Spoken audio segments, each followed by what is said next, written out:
The sun hadn't fully risen when Harold Peterson's alarm clock rang at exactly 6 o'clock a.m. At 93, his body might have aged, but his military precision never faded.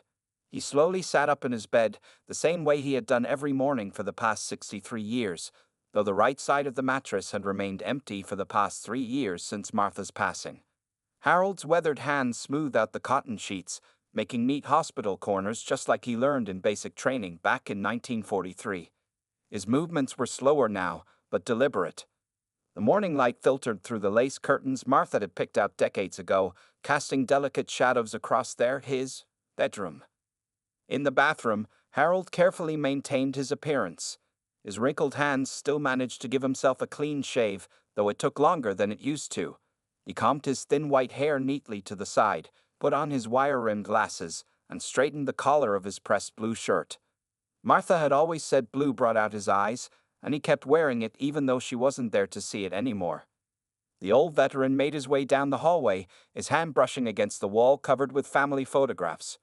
There was their wedding picture from 1947, snapshots of their 3 children growing up, and the last family photo taken at their 60th anniversary celebration. Each frame held a piece of his heart, a fragment of the life he and Martha had built together. In the kitchen, Harold followed his usual routine. 1 slice of whole wheat toast, a small pat of butter, and a cup of black coffee. He sat at the small kitchen table, the morning newspaper spread out before him, though he barely read it these days. The empty chair across from him seemed to grow more noticeable with each passing year. At precisely 7:15 a.m., Harold picked up his car keys from the hook by the door. The metal key ring held 2 keys, one for the house and one for his pride and joy, the 1965 Chevrolet Impala parked in the driveway. The car was more than just a vehicle. It was a time capsule of memories. He and Martha had bought it new, saving for months to afford it. The midnight blue paint still gleamed, testament to decades of careful maintenance. Harold walked to the car, his steps measured but steady. The morning air was crisp, carrying the scent of Mrs. Johnson's roses from next door. He opened the driver's door with care, the familiar creak of hinges greeting him like an old friend. The leather seat still smelled faintly of the polish Martha insisted on using twice a year. Starting the engine, Harold listened carefully to its purr. He knew every sound this car could make, could tell if something was even slightly off. Today it sounded perfect, just as it had when they drove it off the lot all those years ago. Martha had been wearing her yellow dress that day, her smile brighter than the summer sun. The drive to Sally's diner took exactly 12 minutes, barring any unusual traffic. Harold knew every turn, every stoplight, every pothole to avoid.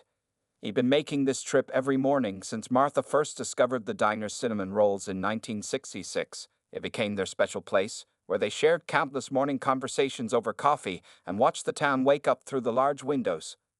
As Harold pulled into the parking lot, the morning sun finally broke free of the horizon, painting the sky in shades of pink and gold. He parked in his usual spot, the 3rd space from the door, making sure to line up perfectly between the faded white lines. Martha had always teased him about his precise parking, but her smile had shown how much she appreciated his attention to detail. The bell above the diner's door chimed as Harold entered, nodding to Sally's daughter Beth behind the counter. She already had his coffee ready, black, no sugar, and was warming up a cinnamon roll. He settled into his regular booth, the vinyl seat cushion molded to his form after years of faithful patronage. From his pocket, Harold pulled out Martha's old reading glasses case. He didn't keep glasses in it anymore. Instead, it held a small photograph of her, smiling at their grandson's graduation. He placed it carefully on the table, propped against the napkin holder, just as he did every morning. In this way, they still shared breakfast together, even if she was only there in spirit. The morning routine might have seemed lonely to others, but for Harold, it was a comfort. Each careful action, each measured moment, was a thread in the tapestry of his life with Martha. Even alone, he maintained their shared habits, keeping her memory alive in every detail of his day. The peaceful morning rhythm at Sally's diner changed dramatically one Tuesday in early spring. Harold first noticed the rumble before he saw them. 5 motorcycles pulling into the parking lot, their engines drowning out the gentle oldies music playing inside the diner. The machines were all chrome and black leather, a stark contrast to the usual pickup trucks and sedans that dotted the lot.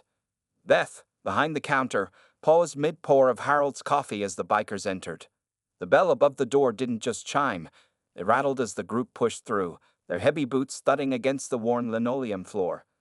They were younger men, probably in their 30s, wearing leather vests covered in patches and chains that clinked with every movement.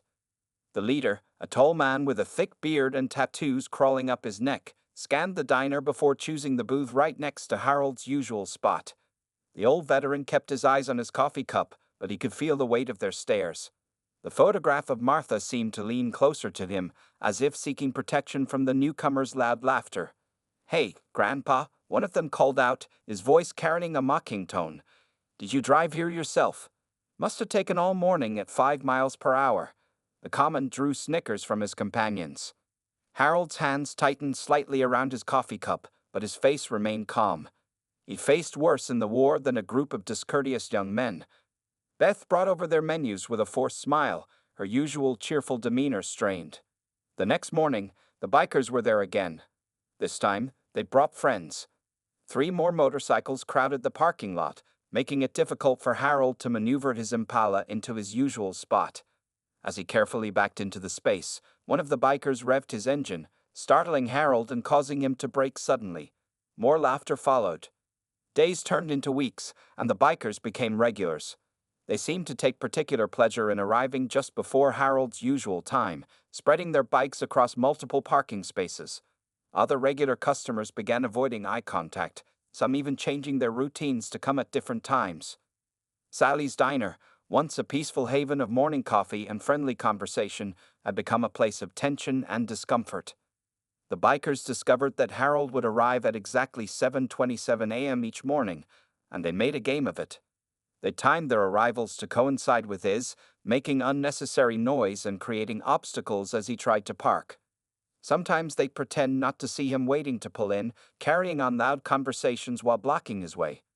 One morning, Harold found his usual booth occupied by 2 of the bikers, who smirked as he stood there holding his coffee.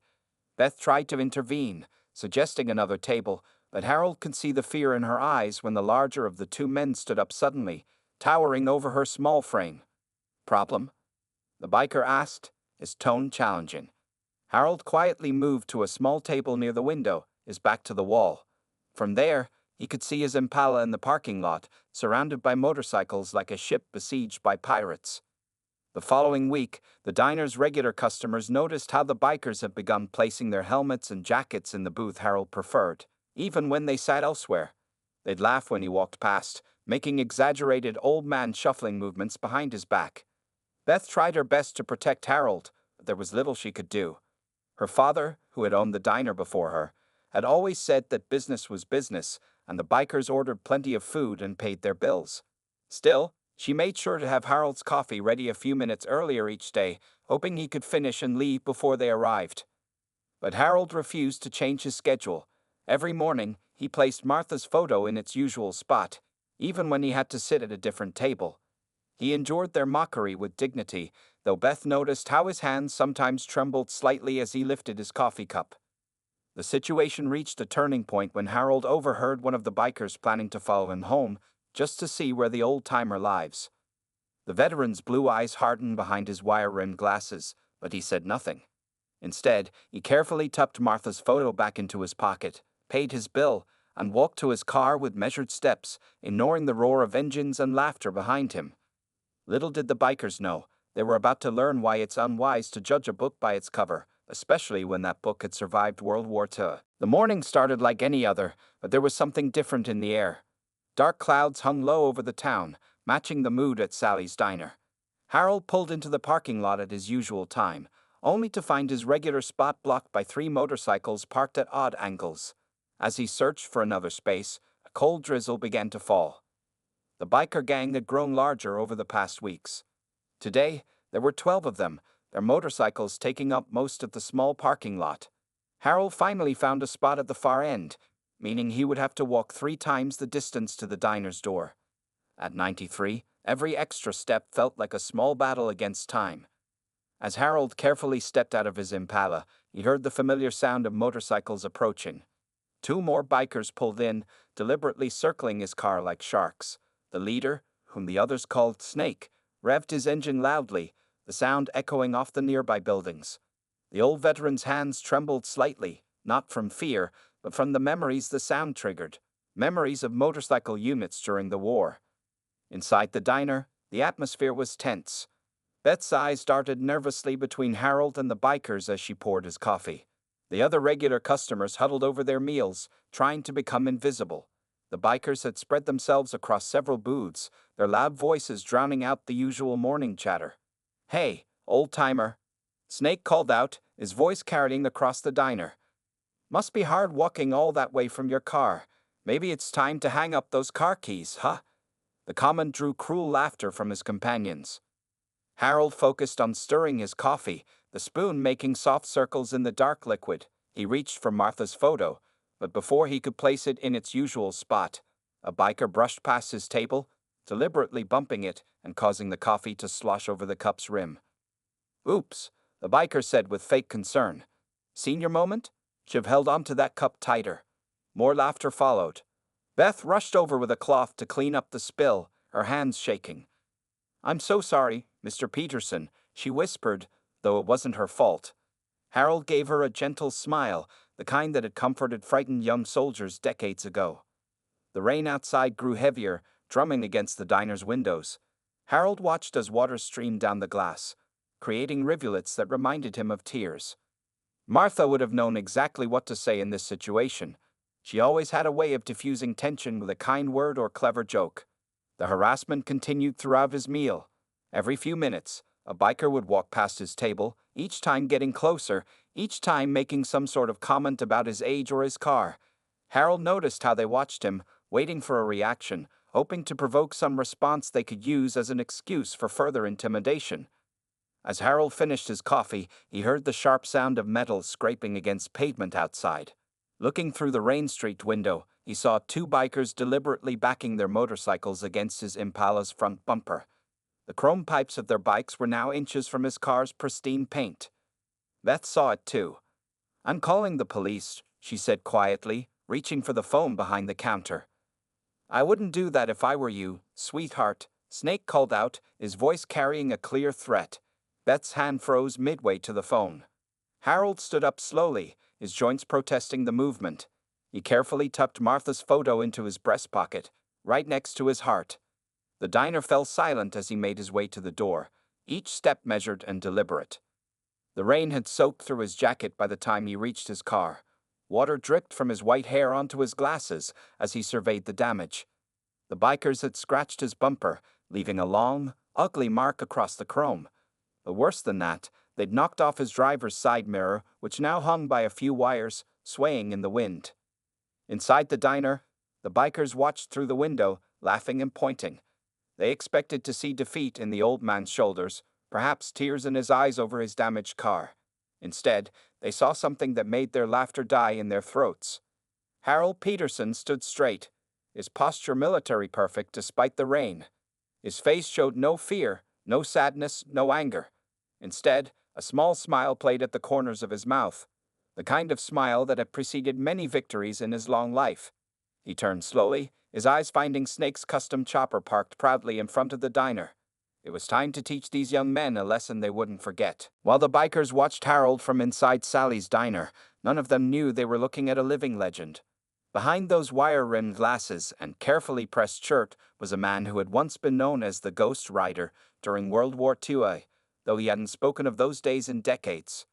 Long before the war, young Harold Peterson had practically lived in his father's motorcycle repair shop in Nebraska. By age 12, he could take apart and rebuild any engine brought to him. At 16, he was better than his father at diagnosing mechanical problems just by listening to an engine's sound. Local motorcycle clubs would travel hundreds of miles just to have him work on their bikes. In 1943, when Harold enlisted in the Army, his commanding officers quickly discovered his unique talents. While other soldiers were assigned to infantry units, Harold was selected for a classified program, the Army's elite motorcycle messenger corps. Their mission was to deliver critical messages across enemy lines when radio communications were too risky or impossible. The rain continuing to fall outside Sally's diner reminded Harold of his first mission in France. He had navigated through a stormy night, his motorcycle's engine modified to run nearly silent, carrying battle plans that would help turn the tide in a crucial sector. German patrols had passed within feet of him, but they never heard his specially tuned engine. Harold's hands, now aged and weathered, had once modified over 30 military motorcycles to run more quietly and efficiently than their original specifications. His innovations saved countless lives by making the messenger runs less detectable to enemy forces. The Army had classified his modifications, and even today, some of his designs remained in use by Special Forces units. In his jacket pocket, beside Martha's photo, Harold still carried a small notebook. Its pages were filled with detailed diagrams and specifications he'd drawn during the war, designs for motorcycle engines that had never been patented or published. He'd shown them only to Martha, who had encouraged him to share them after the war. But Harold had chosen a quiet life instead, wanting to leave the memories of those dangerous nights behind. Standing in the rain, looking at the scratched bumper of his Impala, Harold remembered the last motorcycle he worked on during the war.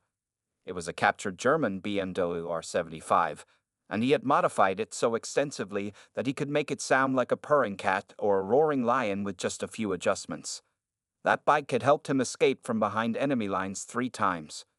Inside the diner, Snake and his gang continued to laugh, unaware that the old man they'd been tormenting had once trained an elite unit of military motorcycle scouts. They didn't know that his seemingly slow, careful movements were the same ones he'd used to silently approach enemy checkpoints. They couldn't see that his quiet demeanor masked years of experience handling machines far more powerful than their showy choppers. Harold thought about Martha again.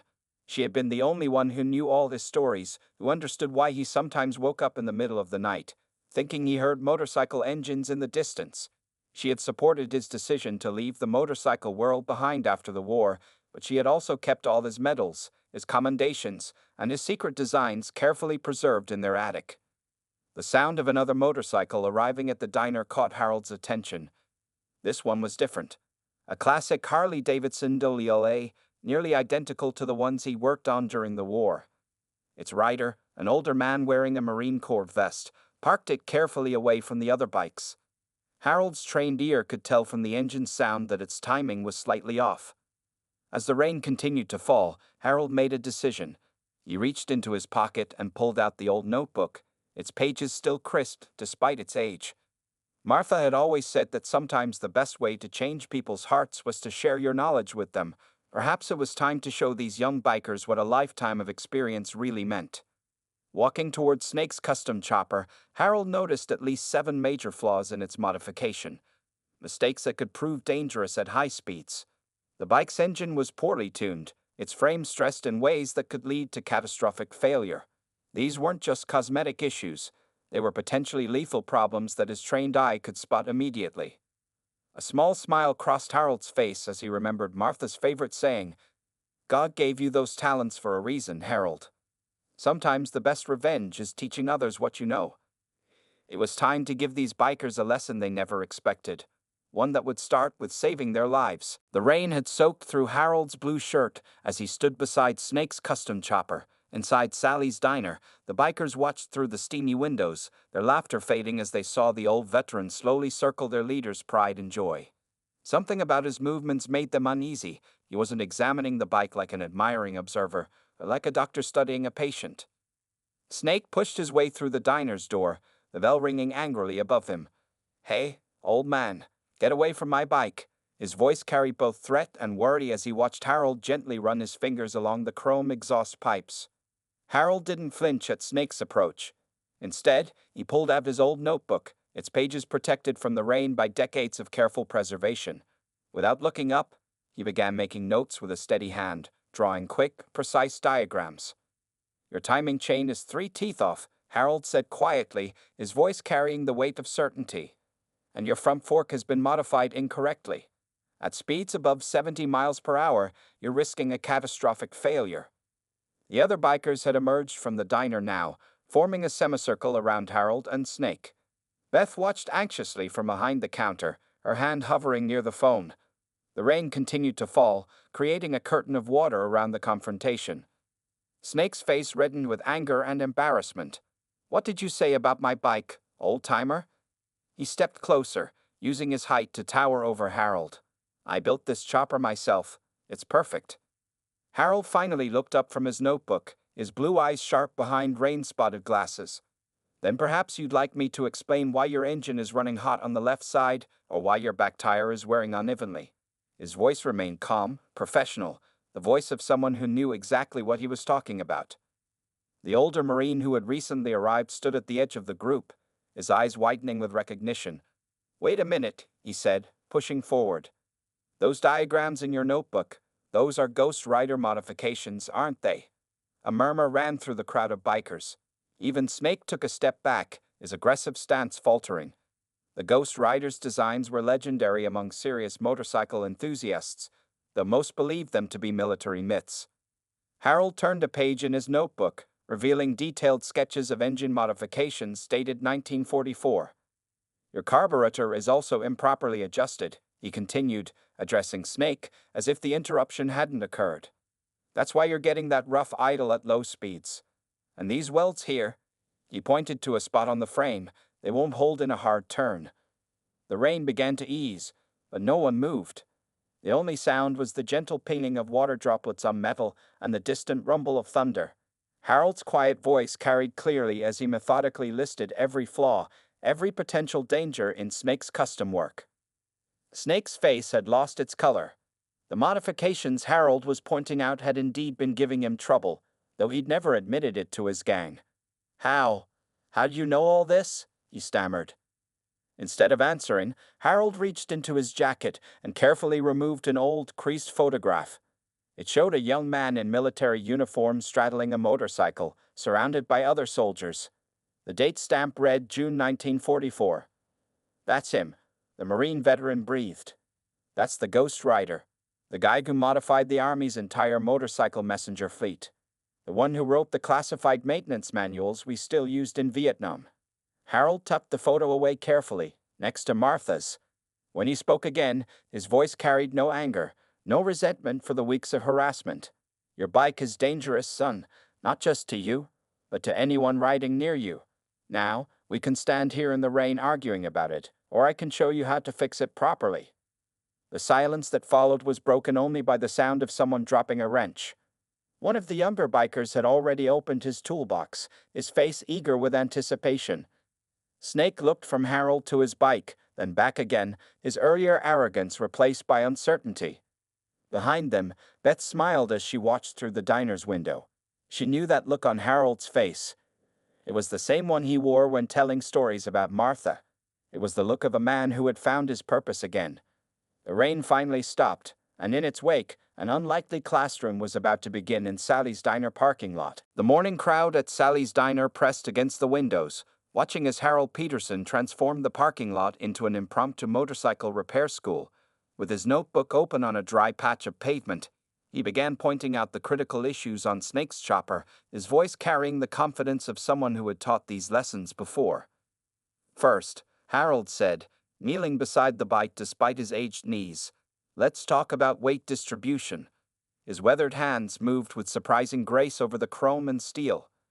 "The way you've modified the frame has shifted the center of gravity 3 inches too high. That's why you feel unstable in tight turns." Snake stood nearby, his tough guy image forgotten as he watched the old veteran diagnose problems he'd been feeling but couldn't identify.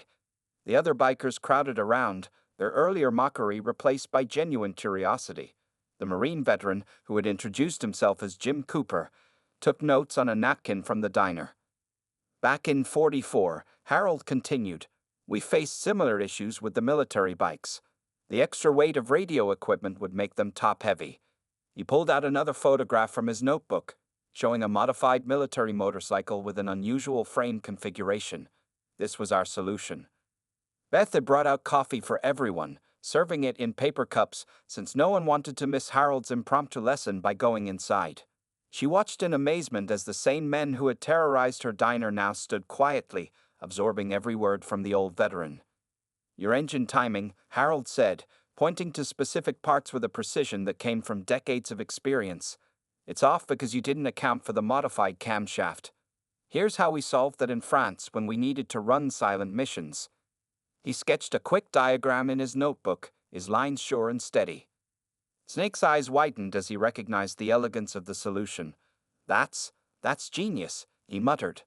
"I've never seen anything like it." The Marine veteran Jim nodded in agreement. These are the modifications that became legendary in the motorcycle corps. We had manuals based on these designs, but nobody knew where they came from. They were just marked Ghost Rider specifications. Harold smiled slightly, remembering the nickname he hadn't heard in decades. "We didn't have time for patents or paperwork during the war," he explained. "What mattered was keeping our boys alive and their bikes running." As the morning wore on, Harold revealed more of his history. He told them about the night missions behind enemy lines, where the sound of a motorcycle engine meant the difference between life and death. He explained how he developed ways to modify engines for absolute silence, techniques that were still classified. "This welding pattern here," he said, pointing to a joint on Snake's frame, "it looks strong, but it's creating stress points. Let me show you something we developed for rough terrain in Germany." He took a piece of chalk from his pocket and drew a detailed diagram on the parking lot surface. The bikers leaned in closer, their respect growing with each revelation. They began to understand that they weren't just learning about motorcycles. They were getting a master class from a living legend. "Mr. Peterson," Snake said, his voice notably softer than before, "why didn't you tell us all this when we first started coming here?" Harold stood slowly, his joints protesting the movement. "Would you have listened?" he asked simply. The bikers exchanged ashamed glances, knowing the answer. Beth appeared with a fresh round of coffee and Harold's usual cinnamon roll. As she set them down on a nearby table, she noticed how the dynamics had completely changed. The bikers who had once intimidated her customers now looked at Harold with something approaching reverence.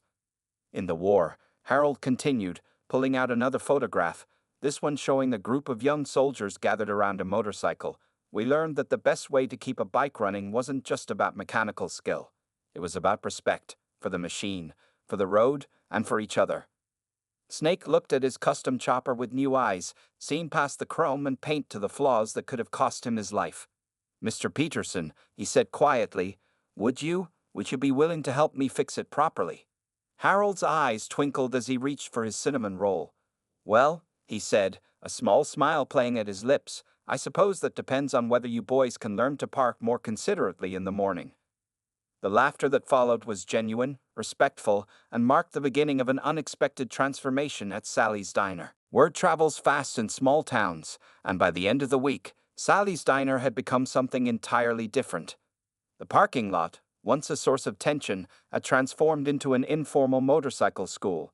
Harold's regular booth now served as his office, where his old notebook lay open, its pages filled with wisdom from another era. Snake, who had spent the last 3 days working under Harold's guidance, discovered that the old veteran's knowledge went far beyond just mechanical expertise. During a lunch break, Harold shared stories about a secret mission in France where he'd modified 6 motorcycles to run silent through enemy territory, saving an entire platoon of trapped soldiers. The Germans had the best motorcycles, Harold explained, pointing to a detailed drawing in his notebook. But they never figured out how to properly balance power and silence.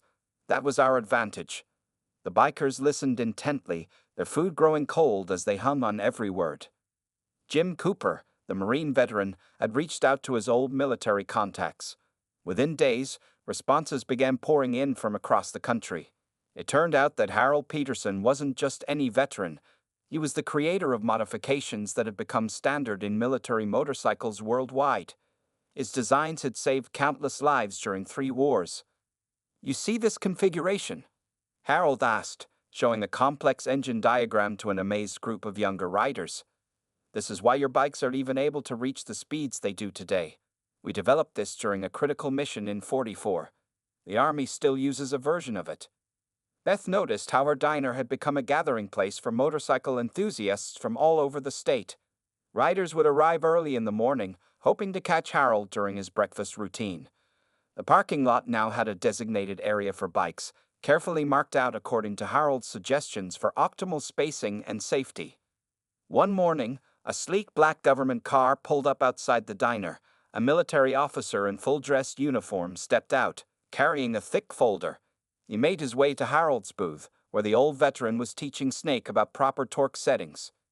"Mr. Peterson," the officer said, standing at attention, "I'm Colonel Roberts from the Pentagon's Historical Division. We've been looking for you for quite some time." He placed the folder on the table, revealing dozens of motorcycle designs that have been classified for decades. The diner fell silent as the colonel explained that Harold's wartime innovations had become the foundation for modern military motorcycle design. His Ghost Rider modifications were still being studied and improved upon by military engineers. "Sir," the colonel continued, "we'd like to formally recognize your contributions. The Army would be honored to have you consult on our current motorcycle program." He pushed forward an official letter bearing the Pentagon seal. Snake and his gang, who had gathered around Harold's booth, watched with growing amazement as the colonel detailed how Harold's designs had influenced modern motorcycle engineering. The old veteran they had once mocked was, in fact, a pioneer whose work had shaped their entire motorcycle culture. "I remember studying these designs in training," Jim added, pointing to one of the diagrams. "We all thought they were created by a team of engineers. None of us knew it was one man working in the field during wartime." Harold listened quietly, his hands resting on his notebook. Finally, he looked up at the colonel with a slight smile. "Thank you for the offer," he said. "But I already have a job." He gestured to the group of bikers around him. "These young men need to learn how to properly maintain their machines, and I promise to teach them." The colonel understood. With a respectful salute, he left the folder with Harold, a gift from a grateful military to one of its unsung heroes. As he departed, Snake placed a hand on Harold's shoulder. "Mr. Peterson," he said, his voice thick with emotion, "we were so wrong about you. We thought you were just—" He struggled to find the right words. "Just an old man having breakfast." Harold finished for him, his eyes twinkling. "Well, son, I suppose we all learned something these past few days. Now, about that carburetor adjustment you were working on." The diner buzzed with renewed energy as Harold reopened his notebook. Beth smiled as she refilled coffee cups, watching how the once rowdy bikers now sat attentively, taking notes as Harold shared his decades of knowledge. The photograph of Martha seemed to smile too, propped up in its usual spot, watching as her husband found a new purpose in teaching the very people who had once tried to drive him away. 3 months after the confrontation in the rain, Sally's Diner had become the unofficial headquarters of the most unique motorcycle club in the state. Every Sunday morning, the parking lot filled with bikes of all kinds, their riders gathering not to cause trouble, but to learn from a master. Harold arrived each Sunday at precisely 7:27 a.m., just as he always had. But now, instead of facing harassment, he was greeted by a row of respectfully parked motorcycles, their owners standing at attention, a habit Snake had started after learning about Harold's military service. The old veteran would smile, wave them to ease, and begin his day with his usual coffee and cinnamon roll. Beth had to hire 2 new waitresses to handle the weekend crowds. The diner's walls, once decorated with generic roadside cafe art, now displayed enlarged copies of Harold's wartime motorcycle designs, each one carefully framed and accompanied by historical notes. The colonel had helped to classify many of them specifically for this purpose. Today, Harold announced one sunny morning, setting Martha's photo in its usual spot. "We're going to talk about emergency repairs in difficult conditions." The bikers gathered around his booth, notebooks ready. "In 1944, I had to fix a broken timing chain using only shoelaces and wire from a fence. Let me show you how." Snake, who had become Harold's most dedicated student, now served as his assistant during these sessions. His once dangerous chopper had been completely rebuilt under Harold's guidance, and it purred like a contented cat. More importantly, Snake had learned to channel his leadership abilities into something positive. He now ran a motorcycle safety program for local teens. The Marine veteran Jim had become a regular fixture at the diner too. He helped Harold organize the Sunday sessions and documented the old veteran's techniques for future generations. "What we're learning here," Jim often said, "isn't just about motorcycles. It's about respect, precision, and doing things the right way." On Harold's 94th birthday, the bikers organized a surprise celebration. They restored a 1944 military motorcycle to exact Ghost Rider specifications using Harold's original designs. When they unveiled it in the parking lot, the old veteran's eyes misted over. It was identical to the one he had ridden in France. "We can't thank you enough, Mr. Peterson," Snake said during the celebration, his voice carrying across the crowded diner. "You didn't just teach us about motorcycles, You showed us what real strength looks like." The other bikers nodded in agreement. Many of them had transformed their own lives through Harold's influence. Some had started legitimate repair businesses, others taught riding safety courses.